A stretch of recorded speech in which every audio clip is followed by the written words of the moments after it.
Hello everyone, मैं Krishna Chaudhary math with Krishna के YouTube channel पर आप सभी का एक बार फिर से हार्दिक स्वागत है। प्यारे बच्चों, आप सभी लोग कैसे हैं?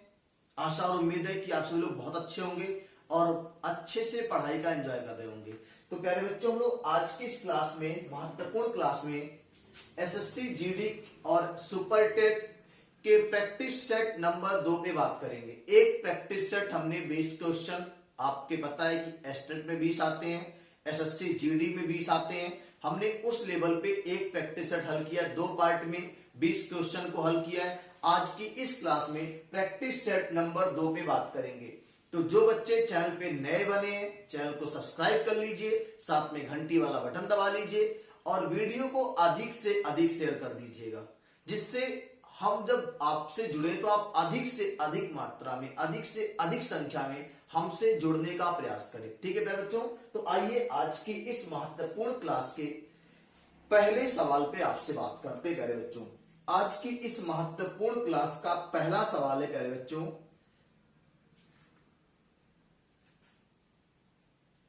पहला क्वेश्चन है, ध्यान से देखिएगा। पहला सवाल है क्या प्यारे बच्चों, 52 प्लस 1170 डिवीजन है 26 प्लस 13 गुणे 2। इसके अपॉन में है प्यारे बच्चों 2 प्लस 1 सही 1/8 का 2 माइनस 1 सही 1/4। और प्यारे बच्चों, इसका आपको मान बताना है। बहुत ही प्यारा सा प्रश्न है प्यारे बच्चों, इसको आप सभी लोग हल करेंगे कि इसका मान क्या आएगा। हल करके आप सभी प्यारे बच्चे इसका आंसर कमेंट बॉक्स में बताएंगे। तो पहले आप क्वेश्चन को नोट कर लीजिए, तो हम बात करते हैं फिर आपसे कि इसको लगाते कैसे हैं। 52 प्लस 1170 डिवीजन 26 प्लस 13 गुणे 2 अपॉन है इसको। अब आपको पता है बच्चों कि ऐसे सवालों को हल करने का तरीका जो होता है वो होता है बॉडमॉस। क्या होता है? बॉडमॉस होता है प्यारे बच्चों। बॉडमॉस क्या होता है देख लो। पहले रेखा कोष्टक आएगा, फिर कोष्टक आएगा, कोष्टक में छोटा पहले, फिर मझला और फिर बड़ा हल होगा VO, फिर उसके रेखा कोष्टक के बाद जब आप बात करते हैं बॉडमॉस की तो VOD, इसके बाद आपका O आएगा, ऑफ आएगा, जिसको का कहेंगे, D आएगा डिवीजन भाग, मल्टीप्लीकेशन, M आएगा गुणा, A आएगा जोड़ एडिक्शन, S आएगा सब्ट्रैक्शन घटाना। इस क्रम में आपको प्यारे बच्चों बॉडमॉस को लगाना होता है। तो आप देख लीजिए, पहले रेखा कोष्टक आएगा, फिर कोष्टक आएगा, तो तब से कोष्टक में छोटा हल होगा, फिर मझला, फिर बड़ा प्यारे बच्चों। उसके बाद VOD O आएगा, ऑफ, ऑफ माने का होगा, जहां पे का लगा रहेगा उसको हल करेंगे। उसके बाद डिवीजन भाग आएगा, फिर गुणा आएगा, फिर मल्टीप्लाई फिर जोड़ और फिर आपका घटाना आएगा। इस क्रम में हम लोग प्यारे बच्चों सवाल को हल करेंगे। चलिए देखते हैं। अगर हम लोग बात करें तो 52 प्लस 1170 डिवीजन 26 प्लस 13 गुणे 2 है। तो प्यारे बच्चों इसको हम लोग हल कर रहे हैं ऊपर की लाइन को, तो ये 52 को ऐसे रहने देते हैं, 52 हो गया।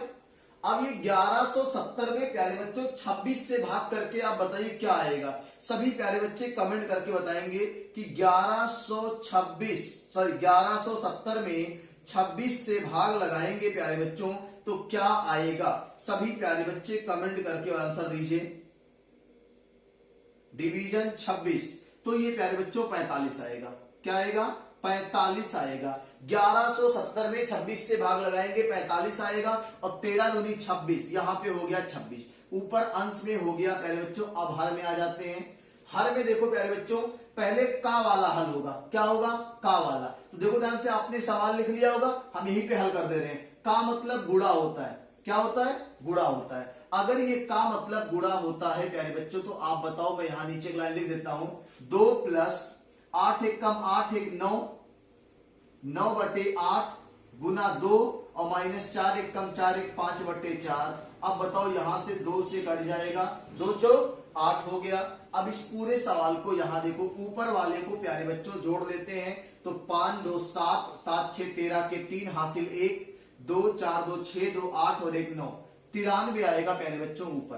देख लो कैसे, 5 2 7, 7 6 13 के 3 हासिल 1, 5 4 9 2 11, सॉरी गलती हो गई है, 6 5 11 2 13 के 3 हासिल 1, और 5 4 9 2 11 और 1 12, 123 आएगा प्यारे बच्चों।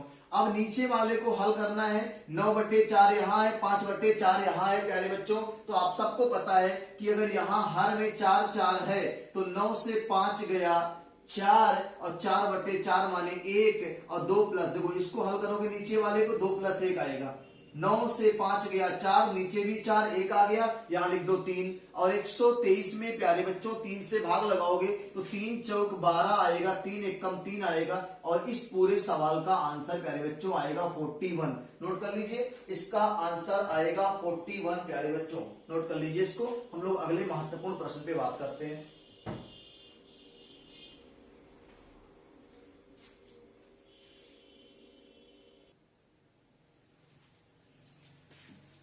चलिए प्यारे बच्चों, हम लोग आज की इस महत्वपूर्ण प्रैक्टिस सेट नंबर 2 के अगले प्रश्न पे बात करते हैं। प्यारे बच्चों, अगला प्रश्न आपका है, ए की ऊंचाई बी की ऊंचाई से 20% अधिक है। ए की ऊंचाई बी की ऊंचाई से 20% अधिक है, और बी की ऊंचाई सी की ऊंचाई से 20% कम है। सी की ऊंचाई डी की ऊंचाई से 30% अधिक है। यदि सी और ए की ऊंचाई के बीच अंतर 6.8 सेंटीमीटर है तो बी की ऊंचाई सेंटीमीटर में ज्ञात कीजिए। प्यारे बच्चों, आप देखो पहले कौन फ्री है, सी की ऊंचाई डी की ऊंचाई से 30% अधिक है, और सी ए की ऊंचाई से के बीच अंतर है, तो डी एकदम फ्री है। प्यारे बच्चों, आपको डी को मान लेना है, माना डी की ऊंचाई 100 सेंटीमीटर, डी एकदम फ्री है, डी की ऊंचाई को 100 सेंटीमीटर मान लेंगे प्यारे बच्चों, और सी की ऊंचाई डी की ऊंचाई से 30% अधिक है। इसका मतलब सी की जो ऊंचाई होगी प्यारे बच्चों वो 30% ज्यादा यानी 130 सेंटीमीटर होगी, और बी की ऊंचाई सी की ऊंचाई से 20% कम है, तो बी की जो ऊंचाई होगी प्यारे बच्चों इसका 80% होगा।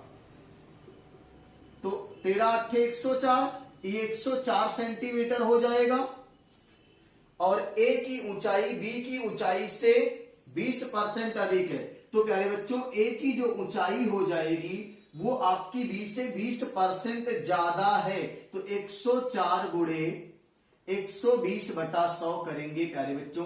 20 छक्का 120, 20 25 100, और यहां से आप इसको हल करेंगे तो 104 गुणे 6, 104 गुणे 6 डिवीजन करेंगे आप 5 से, तो ये आएगा 124.8 सेंटीमीटर। ये किसकी ऊंचाई है? अब तीनों की ऊंचाई प्यारे बच्चों मिल गई है, ए की ऊंचाई, बी की ऊंचाई, सी की ऊंचाई और डी की ऊंचाई। अब पूछा क्या है, सी और ए के ऊंचाई के बीच का अंतर 6.8 है, सी और ए। तो प्यारे बच्चों सी वाला और ए वाला दोनों के अंतर देखने हैं, 130 और 124.8 में प्यारे बच्चों कितना अंतर है? तो आप कहेंगे 130 माइनस 124.8, तो आएगा प्यारे बच्चों 130 माइनस, तो आएगा 5.2। हमारे हिसाब से अंतर 5.2 सेंटीमीटर का है, लेकिन सवाल के हिसाब से प्यारे बच्चों अंतर जो है वो 6.8 का है, यानी 5.2 बराबर है 6.8 के। पूरा सवाल समझिएगा कि सी की ऊंचाई और ए की ऊंचाई में 6.8 सेंटीमीटर का अंतर है, लेकिन जब हम लोग निकाल के देख रहे हैं तो अंतर सिर्फ इतना आ रहा है 5.2 का, और सवाल में 6.8 का, तो 5.2 ही 6.8 है। और लास्ट में पूछा क्या है प्यारे बच्चों, बी की ऊंचाई, तो बी की ऊंचाई 104 है प्यारे बच्चों, तो हम लोग यहां से 104 की वैल्यू निकाल लेंगे, तो आएगा 6.8 अपॉन 5.2 मल्टीप्लाई 104 प्यारे बच्चों 104। अब यहां से इसको हल करेंगे, सभी प्यारे बच्चे कमेंट करके बताइए कि इसका क्या आएगा सॉल्यूशन, हल करने के बाद इसका आंसर क्या आएगा प्यारे बच्चों। आंसर आएगा 136 सेंटीमीटर। 136 सेंटीमीटर प्यारे बच्चों। ये आपका प्यारा सा प्रश्न है और इसका ये प्यारा सा आंसर है। विकल्प था 132, 135, 140, 136, तो प्यारे बच्चों आएगा 136 सेंटीमीटर। नोट कर लीजिए। अगले महत्वपूर्ण प्रश्न पे बात करते हैं हम लोग, इसको नोट कर लीजिए।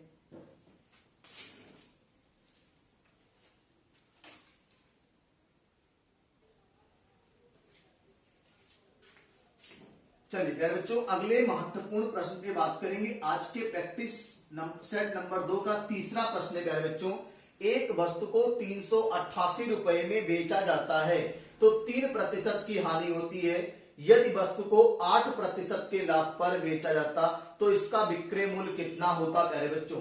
388 में बेचते हैं तो 3% की हानि होती है। इसका मतलब है 3% छोड़ देंगे, 97% विक्रय मूल्य बचेगा और इसकी वैल्यू है प्यारे बच्चों 388। अब यहां से अगर आपसे कह रहा है यदि वस्तु को 8% के लाभ पर बेचा जाना होता, तो आपको पता कि अगर क्रय मूल्य निकालना हो तो 100% निकालते हैं। क्या निकालते हैं? 100% निकालते हैं। तो 388 बटे 97 और गुणे 100 प्यारे बच्चों। इसको आप सभी प्यारे बच्चे कमेंट करके आंसर बताइए कि क्या ये काटने और गुणा करने पर आएगा कितना। सभी प्यारे बच्चे आंसर बताएंगे इसका। तो ये आएगा प्यारे बच्चों, एक राउंड फिगर आएगा 400। इसको हल करने के बाद 4 सत्ते 28, 4 9 36, 2 38, ये 4 बार में कट जाएगा प्यारे बच्चों और ये आ जाएगा 400। ये आपका क्या है? ये सीपी है। अब कह रहा है प्यारे बच्चों कि इस वस्तु को 8% के लाभ पर बेचना है, तो वही 400 रुपया सीपी है। इसको 108% पे बेच दो प्यारे बच्चों। तो यहां से 100 चौक के 400 और यहां से आएगा 4 अट्ठे 32, 4 दाएं 40, 3 43, 432 रुपया प्यारे बच्चों। अब एसपी आ जाएगा इस सवाल का। बोलो बात समझ में आ रही कि नहीं आ रही? बहुत प्यारा सा प्रश्न है प्यारे बच्चों, नोट कर लीजिए इसको। हम लोग अगले महत्वपूर्ण प्रश्न पे बात करेंगे, इसको नोट कर लीजिए।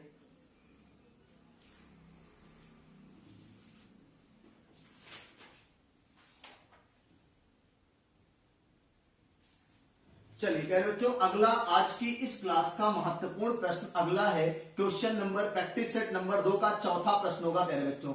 बहुत ही बेसिक चीजों से आपको समझा रहे हैं। प्रैक्टिस सेट नंबर 2 का चौथा प्रश्न है प्यारे बच्चों। प्रश्न है कि 9 संख्याओं का औसत 19 है। यदि प्रथम 4 संख्याओं का औसत 14 है तो अंतिम 5 संख्याओं का औसत ज्ञात कीजिए प्यारे बच्चों।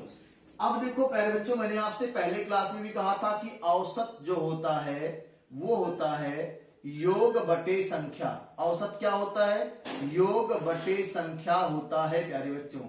और योग क्या होता है? योग बराबर होता है औसत गुणे संख्या प्यारे बच्चों होता है।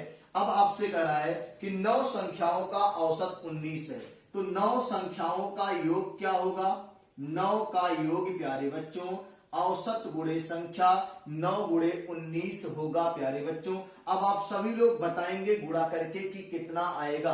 19 नवा कितना होता है? देखो 9 9 81 के 1, 9 8 17, 171 आपका प्यारे बच्चों क्या है? 9 संख्याओं का योगफल है। फिर उसने कहा है यदि प्रथम 4 संख्याओं का औसत 14 है तो प्रथम 4 का योगफल निकाल लो प्यारे बच्चों। प्रथम 4 का योगफल प्यारे बच्चों क्या आएगा? 4 गुणे 14 औसत दिया है, तो 4 गुणे 14 करेंगे तो ये 56 आएगा प्यारे बच्चों। अच्छा आप बताओ, 9 संख्याओं का योग 171 है, उनमें से 4 संख्याओं का योग 56 है, तो आखिरी के जो आपसे पूछा है प्यारे बच्चों अंतिम 5 संख्याओं का योग, तो आप अंतिम 5 संख्याओं का औसत क्या होगा? तो पहले प्यारे बच्चों अंतिम 5 का योग निकालो। अंतिम 5 का योग, अंतिम 5 का योग कैसे निकलेगा? पूरे में से 4 घटा दो, 171 माइनस 56 कर दो प्यारे बच्चों। घटा के प्यारे बच्चों जल्दी से बताओ क्या आएगा? 171 से 56 घटा के बताओ प्यारे बच्चों क्या आएगा? 115 आएगा। ये अंतिम 5 का योग है प्यारे बच्चों और अंतिम 5 का औसत पूछा है, तो कुछ नहीं करना है। 115 बटे 5 करेंगे, 5 दूनी 10 और यहां से बचा 1, 5 3 15 और ये रहा आपके सवाल का आंसर। प्यारे बच्चों 23 आएगा आंसर। विकल्प था 23, 20, 10, 25.25 और आपका आंसर बिल्कुल सही है। नोट कर लीजिए। अगले महत्वपूर्ण प्रश्न पे हम लोग बात करते हैं, इसको नोट कर लीजिए।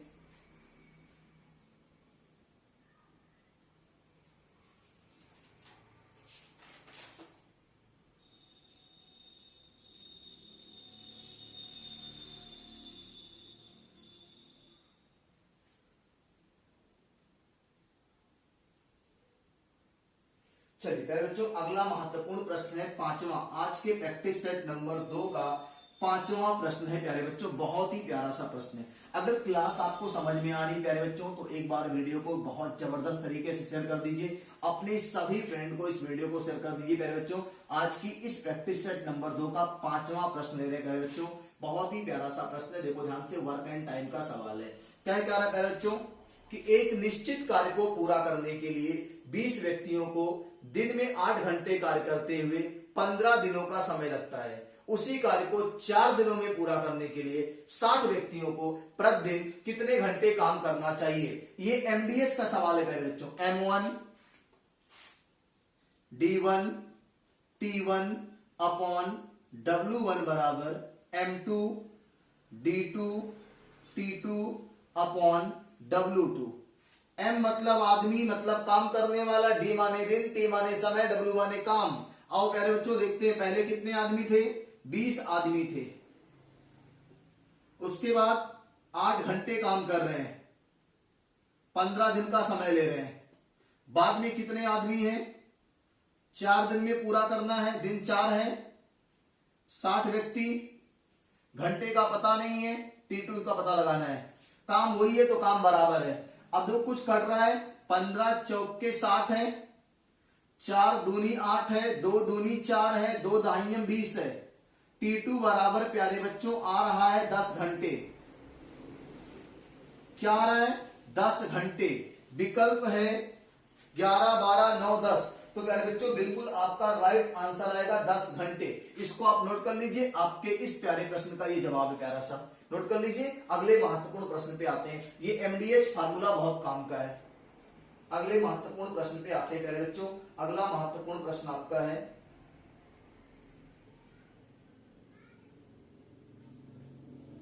चलिए आज की क्लास का प्रैक्टिस सेट नंबर 2 का छठा प्रश्न है प्यारे बच्चों। आपके स्क्रीन पर है, ध्यान से देखिएगा। बहुत प्यारे प्यारे प्रश्न लिए गए और इस ऐसे ही प्रश्न आपके पेपर में आते हैं। जनरली ऐसे ही प्रश्न आते हैं। जैसे जैसे क्लास बढ़ती जाएगी, थोड़े से क्लास के लेवल बढ़ते जाएंगे, सवाल के लेवल बढ़ते जाएंगे। तो ये क्लास का छठा प्रश्न है प्यारे बच्चों। एक व्यक्ति अपनी यात्रा का 3/7 भाग ट्रेन से, 5/14 भाग बस से और शेष 3 किलोमीटर दूरी पैदल तय करता है। उसके द्वारा तय की गई कुल दूरी क्या है। तो माना, बहुत प्यारा सा प्रश्न है, माना कुल दूरी x किलोमीटर, कितना मान लिया गया, x किलोमीटर। x का 3/7 भाग ट्रेन से, तो ट्रेन से जाएगा 3x/7। ये दूरी ट्रेन वाली है, ट्रेन वाली है। 5/14 तो 5x/14। ये दूरी जो है बस से। शेष जो बचेगा, शेष बचेगा क्या प्यारे बच्चों, देखो शेष तो निकालना पड़ेगा ना। शेष दूरी निकालने के लिए आपको टोटल दूरी में से इन दोनों दूरियों को जोड़ के घटा देना है। तो आपका 3x/7 और प्लस 5x/14, इसको निकाल देना है प्यारे बच्चों। सभी लोग हल करके बताएंगे शेष दूरी क्या बचेगी प्यारे बच्चों। तो देखो मैं हल करके बता रहा हूं। x माइनस, इसको हल करेंगे, एलसीएम 14 आएगा प्यारे बच्चों। 14 आएगा, 7 दूनी 14, 3 दूनी 6, 6x हो गया, माइनस सॉरी प्लस है 14 एक कम 14, 5 एक कम 5 और ये आ गया प्यारे बच्चों x माइनस 6 5 11x/14 और ये आ गया 14x में से 11x गया 3x/14। ये शेष दूरी है प्यारे बच्चों। कौन सी दूरी है ये शेष दूरी है। और उसने कहा है सवाल ने कि शेष दूरी 3 किलोमीटर है। कितनी है, 3 किलोमीटर है। तो क्या यहां से 3 से 3 कट जाएगा और x का मान 14 आ जाएगा। x का मान क्या आ गया, 14 किलोमीटर आ गया प्यारे बच्चों। और आपने देखो ऊपर क्या माना है, x को, x को ही तो माना है, माना कुल दूरी x किलोमीटर और आपका आंसर आ गया 14 किलोमीटर। बोलो बात समझ में आई कि नहीं आई? देखो हमने क्या कहा, x का 3/7 ट्रेन से, 5/14 बस से, शेष दूरी कैसे निकालोगे? ट्रेन और बस द्वारा चली गई दूरी टोटल दूरी में से घटा दोगे, टोटल दूरी x, ट्रेन और बस की दूरी घटा दो आप, तो घटाने के बाद क्या आया, 3x/14, शेष दूरी जो पैदल चला है वो 3x/14 है और ये बराबर 3 के। अब इसको आप लगा लो, मैं बताता हूं आपको कि बिना x माने प्यारे बच्चों कैसे लगाएंगे, जहरीले ट्रिक से इस सवाल को कैसे हल करेंगे, एकदम चुटकियों में हल हो जाएगा। चलिए नोट हो गया, ये नोट कर लीजिए। अगले महत्वपूर्ण इसी के एक अलग तरीके बात करते हैं जहां पे आपको x नहीं मानना पड़ेगा, कैलकुलेशन ना के बराबर हो जाएगा प्यारे बच्चों। जब आप जहरीले कॉन्सेप्ट की बात करते हैं तो सवाल तो बिल्कुल हलवा हो जाता है। चलिए देखिए कैसे सवाल लगेगा प्यारे बच्चों।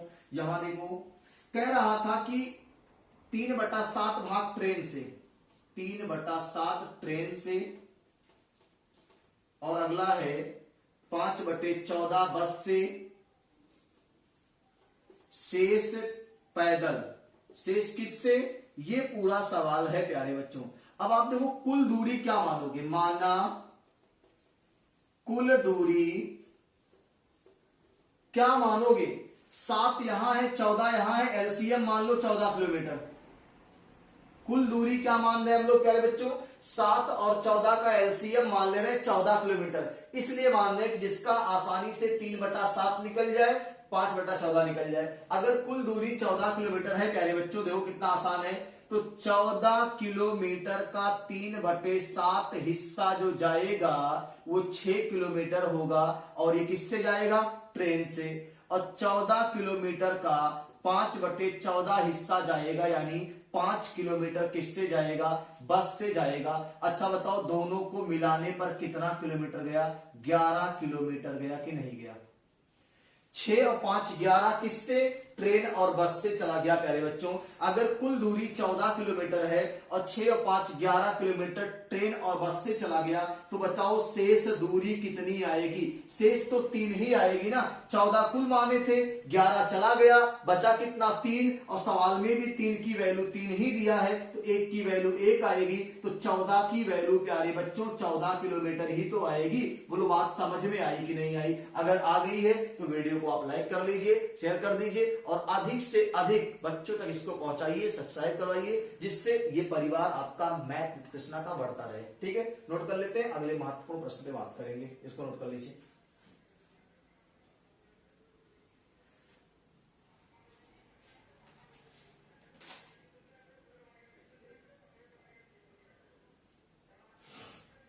चलिए प्यारे बच्चों अगले महत्वपूर्ण प्रश्न पे बात करते हैं। आज के इस प्रैक्टिस सेट नंबर 2 का 7वां प्रश्न है। बोलो बात समझ में आ रही है ना, कमेंट करके बताते रहो, सवालों के आंसर कमेंट करके लगाते रहो आप प्यारे बच्चों। 7वां प्रश्न है आज की क्लास का प्यारे बच्चों, 7वां प्रश्न है प्यारे बच्चों। क्या कह रहा है कि यदि साधारण ब्याज की वार्षिक दर 8% से बढ़कर 12.1/2% हो जाती है, तो एक व्यक्ति की वार्षिक आय में 462 रुपए की वृद्धि होती है। मूलधन याद करो प्यारे बच्चों। पहले साधारण ब्याज 8% वार्षिक था और ये साधारण ब्याज अब 12.5% वार्षिक हो गया। बोलो बात समझ में आ रही है कि नहीं आ रही है? अब बताओ एक साल में कितना ब्याज दर बढ़ा हुआ है? एक साल में प्यारे बच्चों 8 4 12 4.5% ब्याज दर बढ़ा है एक साल में। बात समझ में आ रही है? 8% ब्याज दर था, लेकिन बैंक वाले ने कहा भैया मैं आपको 12.5% ब्याज दर दूंगा, तो बताओ 4.5% बढ़ाना, और इस 4.5% में रुपए की वैल्यू दे दिया, 462 रुपया बढ़ा। 4.5% बढ़ा ब्याज दर, तो रुपया कितना बढ़ गया, 462 बढ़ गया। अब बताओ मूलधन कितना होता है प्यारे बच्चों, 100% होता है, तो कहेंगे 459/4.5 और गुणे 100 प्यारे बच्चों। सभी प्यारे बच्चे कमेंट करके बताइए कि इसका आंसर हल करने पर क्या आएगा। बिल्कुल आप मोबाइल से गुणा नहीं करोगे, खुद से गुणा करके पेन कॉपी रखिए साथ में और बताइए इसका आंसर क्या आएगा। हम आंसर मिलवाते हैं आपसे। आप सभी प्यारे बच्चे कमेंट करके इसका आंसर दीजिए पहले हमको।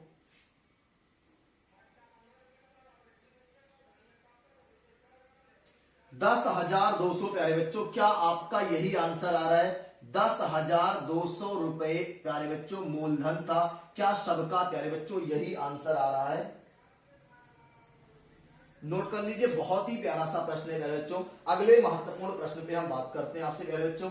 आज की क्लास का 8वां प्रश्न बात करेंगे प्यारे बच्चों। बहुत ही प्यारा सा प्रश्न होगा 8वां, जो आपका क्षेत्रफल से लिया गया है। किससे लिया गया है? क्षेत्रफल से लिया गया है। चलिए आज की क्लास के 8वें प्रश्न पे बात करेंगे। हमने पहले भी कहा था प्यारे बच्चों कि एक क्लास में 10 प्रश्नों पे हम बात करेंगे। 2 पार्ट में आपका एक प्रैक्टिस सेट हल कर लेंगे, जिससे आपको पता भी नहीं। एक आयत की एक भुजा और एक विकर्ण की लंबाई क्रमशः 63 सेंटीमीटर और 65 सेंटीमीटर है। उस वर्ग का परिमाप ज्ञात कीजिए जिसका क्षेत्रफल इस आयत के क्षेत्रफल का 1/7 है। प्यारे बच्चों, एक भुजा यानी लंबाई दे दिया मान लो 63 और विकर्ण दे दिया इसका 65। अब आपको पता है कि आयत का जो विकर्ण होता है √L² + V², तो आप इसको कह सकते हो ना कि आयत का जो विकर्ण का स्क्वायर होता है वो होता है लंबाई का स्क्वायर धन चौड़ाई का स्क्वायर, ये होता है। अब विकर्ण का स्क्वायर माने 65 का स्क्वायर बराबर 63 का स्क्वायर धन चौड़ाई का स्क्वायर। अब 65 के स्क्वायर में से 63 का स्क्वायर घटाएंगे प्यारे बच्चों, तो ये आएगा चौड़ाई का स्क्वायर। सभी प्यारे बच्चों बताएंगे कि 65 का स्क्वायर कितना होता है। 5 का स्क्वायर 25, 6 है तो 7 से गुणा, 7 × 6 42, 42 25 होगा इसका। और आप सभी प्यारे बच्चों इसका बता दो 63 का स्क्वायर क्या होगा। सभी प्यारे बच्चे कमेंट करके बताएंगे 63 का स्क्वायर कितना होगा। 3996। कितना होगा? 3996, सॉरी 3969 प्यारे बच्चों। 3969 बराबर 20²। अब 42 25 में से 3969 घटेगा प्यारे बच्चों 42 25 में से, तो आएगा 256। तो जब b² बराबर 256 आएगा प्यारे बच्चों, तो b का मान आएगा 16 का स्क्वायर है ये सेंटीमीटर। कितना आएगा? 16 सेंटीमीटर आ गया चौड़ाई। लंबाई कितना? 63 सेंटीमीटर है प्यारे बच्चों। अब आप बता दो आयत का क्षेत्रफल क्या होगा। लंबाई गुणे चौड़ाई बराबर 63 गुणे 16, 63 गुणे 16। अब कह रहा है, सवाल पूरा ध्यान सुनिएगा, उसने कहा है कि उस वर्ग का परिमाप क्या होगा जिसके क्षेत्रफल इस आयत का 1/7 है। जिसका क्षेत्रफल इस आयत का 1/7 है, यानी इसका 1/7 निकालोगे आप तो 63 गुणे 16 का 1/7, 7 9 63 और 16 9 144, ये आपका क्या है? वर्ग का क्षेत्रफल है। क्या है ये? वर्ग का क्षेत्रफल है। क्योंकि उसने कहा है ना कि वर्ग का क्षेत्रफल परिमाप ज्ञात कीजिए जिसका क्षेत्रफल इस आयत का 1/7 है। तो आयत का लंबाई गुणे चौड़ाई क्षेत्रफल 1/7 किया, 144 आया। और 144 भुजा स्क्वायर का मान है, तो भुजा का मान आएगा प्यारे बच्चों 12 और परिमाप 4 12 चौक 48 सेंटीमीटर आपके इस सवाल का आंसर है प्यारे बच्चों। नोट कर लीजिए, बहुत ही प्यारा सा प्रश्न है, नोट कर लीजिए। अगले महत्वपूर्ण प्रश्न पे बात करते हैं हम लोग यहां से। नोट कर लीजिए इसको प्यारे बच्चों, अगले महत्वपूर्ण प्रश्न पे बात करेंगे। चलिए प्यारे बच्चों, आज की इस क्लास का 9वां प्रश्न है। जो बच्चे अभी तक चैनल को सब्सक्राइब नहीं किए सब्सक्राइब कर लीजिए। जो बच्चे वीडियो को लाइक नहीं किए हैं तो लाइक जरूर कर लीजिए। लाइक करने में क्या जा रहा है, सब्सक्राइब करने में क्या जा रहा है आपको, इतनी मेहनत से आप सीधा से बढ़ा रहे हैं आपको, तो लाइक कमेंट शेयर और सब्सक्राइब जरूर करिए प्यारे बच्चों। मैं देखता हूं कि जुड़ते अधिक बच्चे लेकिन लाइक नहीं होता है, लाइक जरूर करिए प्यारे बच्चों। देखो ध्यान से, कह रहा है कि एक संख्या को 3003 से गुणा किया गया और उसके बाद उसे 7, 11 और 13 के लघुत्तम समापवर्ग द्वारा विभाजित किया गया और फिर स्वयं से विभाजित किया गया, तो परिणाम ज्ञात कीजिए। प्यारे बच्चों, माना संख्या x, इस संख्या को गुणा किया गया 3003 से और इसको भाग किया गया 7, 11, 13 के लघुत्तम समापवर्ग से। तो 7, 11, 13 का एलसीएम तीनों का गुणा होता है। अब इससे भाग करेंगे प्यारे बच्चों, तो जो रिजल्ट आएगा उसको फिर स्वयं से यानी संख्या से भाग करना है। तो आपको पता, देखो इसको किससे काटे, पहले 7, 11, 13 से आप काट के बताओ ये रिजल्ट क्या आएगा प्यारे बच्चों। सभी प्यारे बच्चों कमेंट करके बताओ, मैं आपके कमेंट का इंतजार कर रहा हूं कि 3003 को 7, 11 और 13 से काटे तो क्या बचेगा। 3003 को 7 से काटेंगे प्यारे बच्चों तो 429 बार कटेगा, 429 बार कटेगा। और 429 को प्यारे बच्चों 11 से काटेंगे तो 39 बार कटेगा, और 13 से काटेंगे 3 बार कटेगा, यानी ये बचेगा 3x। फिर उसने कहा है कि इस संख्या को स्वयं से भाग देना है, स्वयं मतलब x से भाग देना है, और आपका रिजल्ट क्या आएगा, उत्तर क्या आएगा, 3 आएगा प्यारे बच्चों। और ये आपके आज की क्लास का प्रैक्टिस सेट नंबर 2 का 9वां प्रश्न है। एक आखिरी प्रश्न बचा है प्यारे बच्चों, वीडियो को लास्ट तक जरूर देखिएगा, बहुत मजा आने वाला है। अगले पार्ट में हम लोग इसके 10 प्रश्न फिर से करेंगे और आपका प्रैक्टिस सेट नंबर 2 कंप्लीट हो जाएगा प्यारे बच्चों। और आपको इसका पीडीएफ हमारे व्हाट्सएप 9670316452 पे मैसेज करके भी आप प्राप्त कर सकते हैं। टेलीग्राम मैथ विथ कृष्णा, हर जगह आपको यही दिखेगा, मैथ विद कृष्णा। चाहे टेलीग्राम हो, चाहे यूट्यूब हो, चाहे फेसबुक पेज हो, आप हमारे फेसबुक पेज से जरूर जुड़िए। फेसबुक पेज से प्यारे बच्चों जरूर जुड़ेंगे आप, मैथ विद कृष्णा सर्च करेंगे, फेसबुक पेज आपको मिल जाएगा, उसको आप लाइक कर लीजिए। चलिए प्यारे बच्चों, अगले आज के इस क्लास के आखिरी प्रश्न पे बात करते हैं प्यारे बच्चों। बहुत ही प्यारा सा प्रैक्टिस सेट नंबर 2 का प्यारा सा लास्ट प्रश्न है, 10वां प्रश्न है प्यारे बच्चों। क्या कह रहा है देखो ध्यान से, आज की क्लास का 10वां प्रश्न और आखिरी प्रश्न है प्यारे बच्चों। यदि विक्रय मूल्य 3 गुना कर दिया जाए तो लाभ 5 गुना हो जाता है, लाभ प्रतिशत ज्ञात करो प्यारे बच्चों। अच्छा बताओ हमको प्यारे बच्चों लाभ कैसे होता है। विक्रय मूल्य माइनस क्रय मूल्य, बीमू माइनस क्रमू बराबर क्या होता है, लाभ होता है प्यारे बच्चों। इसको अंग्रेजी में लिख दें, अंग्रेज वाले समझ जाएंगे, एसपी माइनस सीपी बराबर प्रॉफिट, ये होता है। अब सवाल पे ध्यान देना, यदि विक्रय मूल्य 3 गुना कर दिया जाए, यानी एसपी को 3SP कर दिया जाए, तो लाभ कितना हो जाता है, लाभ हो जाता है प्यारे बच्चों 5 गुना, तो ये हो जाएगा 5P। अब 3SP माइनस CP बराबर प्रॉफिट बराबर क्या होता है प्यारे बच्चों, लाभ बराबर होता है विक्रय मूल्य माइनस क्रय मूल्य। तो यहां लिख सकते हो 5SP माइनस CP, लाभ को लिख सकते हो ना ऐसा। अब देखो ये 5SP, ये 3SP, यहां जाएगा तो 2SP प्यारे बच्चों, 2SP, और ये आपका 5CP और ये माइनस CP उधर जाएगा, तो आपको पता है कि ये इधर गया था तो इधर आएगा, और ये बराबर 4CP हो जाएगा। 2 से 2 काट दो, 4 हो गया। अब यहां पे बचा SP, SP के नीचे बुला लो CP को, यहां अगर बचा है 2 तो यहां बचेगा 1। अब बताओ CP 1 रुपया, SP 2 रुपया, तो फायदा ही होगा ना। कितने का फायदा होगा, 1 रुपए का फायदा होगा। कितने का, CP 1 रुपया, SP 2 रुपया, तो 1 रुपए का फायदा, और फायदे का परसेंटेज CP पे निकलता है 1 नीचे और डायल 100। प्यारे बच्चों आपके सवाल का आंसर आ गया, 100% लाभ होगा। क्या होगा, 100% लाभ होगा। तो प्यारे बच्चों हमारे मैथ विद कृष्णा के यूट्यूब चैनल को सब्सक्राइब कर लीजिए, हमारे मैथ विद कृष्णा के फेसबुक पेज को लाइक कर लीजिए, हमारे मैथ विद कृष्णा के टेलीग्राम चैनल को लाइक सब्सक्राइब कर लीजिए। टेलीग्राम से जुड़ जाइए मैथ विद कृष्णा के, ये मोबाइल नंबर से जुड़ सकते हैं आप, ये मेरा व्हाट्सएप नंबर है, टेलीग्राम नंबर है, फेसबुक नंबर है, आप जरूर जुड़िए हमसे, और अधिक से अधिक इस वीडियो को अपने सभी दोस्तों तक पहुंचा दीजिए। हम लोग अगली क्लास में मिलेंगे प्रैक्टिस सेट नंबर 2 के अगले 10 प्रश्नों के साथ। तब तक के लिए जय हिंद, जय भारत, स्वस्थ रहिए, मस्त रहिए, और मस्ती के साथ मैथ विद कृष्णा के साथ पढ़ाई करते रहिए। और इस वीडियो को अधिक से अधिक अपने व्हाट्सएप, फेसबुक